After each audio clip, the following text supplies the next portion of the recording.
Mnamo tarehe 21 mwezi wa 4 mwaka huu 2025, ilikuwa ni majira ya saa 2 za usiku, jeshi la polisi katika mkoa wa Mwanza lilifanikiwa kumkamata mtu aitwaye Marwa Warioba Mwita, ana umri wa miaka 37.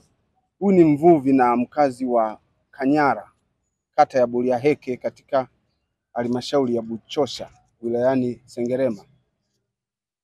Huyu alikamatwa kwa kosa la mauaji ya mtu mmoja ambaye anaitwa Nyabayonga Bulyanhulu Nyahunge mwenye umri wa miaka 45, mkazi wa kijiji cha Kanyara, kata ya Bulyanhulu katika halmashauri ya Buchosa. Huyo aliyeuawa ni mwanamke.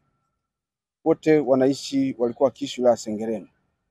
Alikamatwa kwa kumchoma na kitu chenye ncha kali sehemu mbalimbali za mwili na kusababisha marehemu kuvuja damu nyingi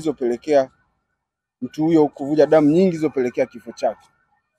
Chanzo cha tukio hilo ni wivu wa kimapenzi, ambapo inadaiwa kuwa marehemu ambaye ni mwanamama aitwaye Nyabayonga Bulyanhulu Nyahunge na mtuhumiwa Marwa Warioba Mwita, hao walikuwa ni wapenzi, ambapo mtuhumiwa alimpatia marehemu kiasi cha shilingi 100,000 kama nyongeza ya mtaji wa kuuza pombe za kienyeji.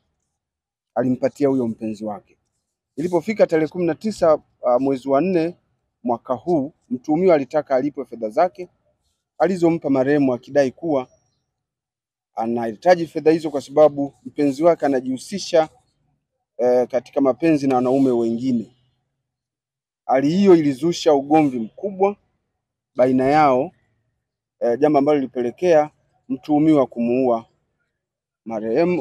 huyo mpenzi wake katika namna ya kikatili kwa kumchoma visu sehemu mbalimbali za mwili.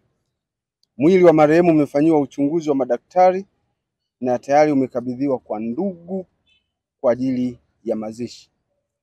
Na bwana Marwa Warioba Mwita ambaye ndio anatumiwa na mauaji hayo ya kikatili ameshikiliwa na jeshi la polisi na anaendelea kuhojiwa.